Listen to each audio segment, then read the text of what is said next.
ఒకసారి గేమ్ చేంజరా పుష్ప ఎందుకంటారన్నా? Pushpa 1 super hit. Shankar last 2 films చూస్తే శంకర్ మీద కొంచెం నమ్మకం తక్కువగా ఉంది.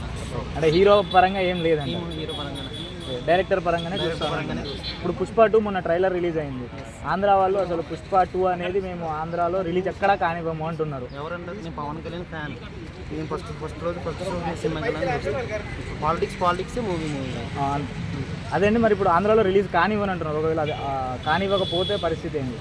అలా ఏం ఉండదు భయ్యా, పక్కా రిలీజ్ ఒకటే. మనం ఇక్కడ దెబ్బలాడుకుంటాం కానీ వాళ్ళంతా అది ఇండియాలో ఏ సినిమా కూడా ప్రీ రిలీజ్ బిజినెస్ 500 కోట్లకి ఎక్కువ కాలేదు. పుష్పకు 1000 కోట్ల ప్రీ రిలీజ్ బిజినెస్ వచ్చింది. 2000 కోట్లు కలెక్ట్ చేస్తుందని అనుకుంటున్నారు.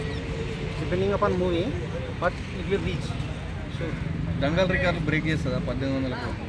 దంగల్ అంటే చైనాలో ఎక్కువ ఆడింది భయ్య. చైనాలో 1000 కోట్లు రిలీజ్ చేసింది. అది చైనాలో అంత రిలీజ్ చేస్తుంది. కొంచెం మైక్ కాకపోతే ఇది మాత్రం 1000 crores ఈజీగా క్రాస్ చేస్తుంది. తెలుగు ఇండస్ట్రీ నుంచి ఏ మూవీ అయినా 2-3 ఈవెంట్లు చేస్తున్నాయి, కానీ 7 ఈవెంట్లు చేస్తారు మేజర్ సిటీలలో. అసలు పాట్నాలో అంత రెస్పాన్స్ కూడా ఏ నార్త్ బాలీవుడ్ మూవీలకి వస్తుంది. అసలు అంత రెస్పాన్స్ వస్తుందని ముందే అనుకున్నారు. అది ఫస్ట్ ఫిల్మ్ నార్త్ సైడ్ మంచిగా ఆడింది కాబట్టి మొత్తం మ్యానియా క్రియేట్ చేసింది నార్త్ సైడ్ మొత్తం. మా ఫ్రెండ్స్ కూడా ఉన్నారు నార్త్ సైడ్. ఇక్కడ సినిమా అయిపోయిన 100 రోజులు కూడా అక్కడ ఇంకా హౌస్ఫుల్ బోర్డ్స్ నడిచినాయని చెప్పారు మాకు. అది క్రియేట్ చేసిన మ్యానియా వల్ల ఇప్పుడు ఇంత ప్రీ రిలీజ్ బిజినెస్ నడుస్తుంది, అంత మేము వస్తుంది అన్న. ఇప్పుడు పాలిటిక్స్ వేరు అది వేరు అన్నారు కదా. ఇప్పుడు పాలిటిక్స్ పరంగా తీసుకున్నట్టయినా కానీ చాలామంది పవన్ కళ్యాణ్ ఫ్యాన్స్ ఒకటే మాట ఉన్నారు కదా, అల్లు అర్జున్ మూవీ అది ఎంత అదున్నా అది ఫ్లాపే చేస్తాము అంటున్నారు. వాళ్ళు అనుకుంటే అవ్వదు భయ్య. సినిమాలో కంటెంట్ ఉంటే ఎక్కడికైనా వెళ్ళిపోతాయి.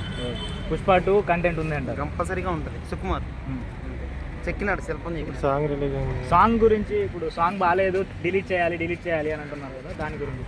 కోకా కంటే ఘోరంగా అయితే లేదు కదా భయ్య. Thank you.